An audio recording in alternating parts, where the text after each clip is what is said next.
Hey guys, Paul Reddick here, and welcome to our shoulder program. We are here at the amazing Game Changer Gym in Springfield, New Jersey. We're here with Joe Meglio, who's the owner here at Game Changer Gym. He's kind of going to be the one we punish here today through our shoulder program. But this is an amazing place. If you're a baseball player in the New Jersey area, I highly recommend you check out GameChangerGym.com. You can work not only on your strength, your conditioning, your speed, your endurance, you can also work your baseball skills here as well as you probably can't see, but I'm looking at a whole batting cage in front of me, and a whole area, turf area, where you can work on your skills. So check out GameChangerGym.com. And Joe, thank you very much for having us here. Thank you. All right, so we're going to talk about the shoulder. The reason why I wanted to work with Joe here is Joe is probably number one, the strongest guy I know. Unbelievable strength coach, unbelievable, still a competitive strength athlete, and he was a baseball player, Division I college baseball player, played his entire life. So he's got a lot of the things that become problems for baseball players over the years.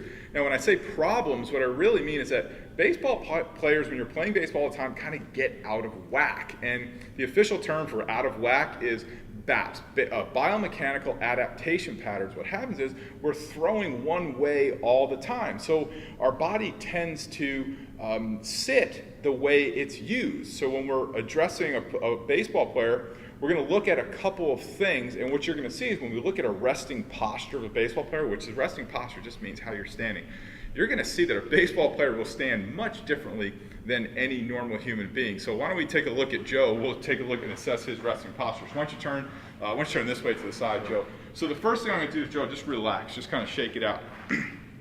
So the first thing I look at, every single person, probably in American society, is going to have a forward head. Okay, and that's because we're sitting a lot, we're hunched over, we're driving, we're doing different things. Baseball players, why this is important, that the first thing I'm going to look at is a forward head, is because when the head goes forward, it pulls the scapula with it, right? So what happens is you get an anterior tilt, or it's kind of like a forward tilt. I'm going to try and not use any kind of big words here, but when you get that forward tilt of the scapula, that's going to become a problem. The scapula will be out of place. So when we have this forward tilt, what happens is, so if you can see, the normal position of the scapula should be back here. So when we try and go back into external rotation as a pitcher, we want to, when the arm lays back, we want that to go to, close to 90 degrees as we can. If the scapula, relax for a second, Joe, if the scapula is forward because of the head, what happens is when the scapula is like this, it can't go back all the way. It can't retract back to allow the arm to go back. So it kind of just bumps up into the acromial joint there, and it doesn't allow your arm to move back. So what does that mean? Is that the biomechanical adaptation pattern for the BAPS for Joe is push his head forward, push his scapula down, and so it's forward and down, and it's also kind of protracted in a little bit. So what do we have to do to put all that back together? That's really what we're doing. It's almost like taking your vitamin every day. That's what this program is designed to do. So what we want to start to do with Joe is to get his head back into a great position. So you're going to hear me cueing a lot about his head and his neck. You're going to see us in a lot of positions pressing his head back, pushing your tongue to the roof of your mouth to stabilize everything in the neck. So we want to try and put that head back into position. That's going to help us.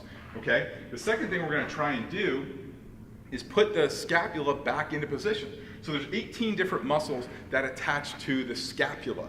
And it's really important. Most of those muscles are endurance muscles. Means we have to train them with high reps and light load. So Joe, why don't you turn your back to, so Joe's got a typical 6 scapula as coined by Phil Donnelly. So 6 scapula means a scapula in an inferior position. The coracoid in the front is what's called scapular dyskinesis. Again, I don't want to use big words, but it's basically a 6 scapula means it's out of position. So what we want to do is be able to rotate this scapula down and back so that it's in proper position. A great use for proper position is Joe like in a military posture where his head is back, his shoulders are back.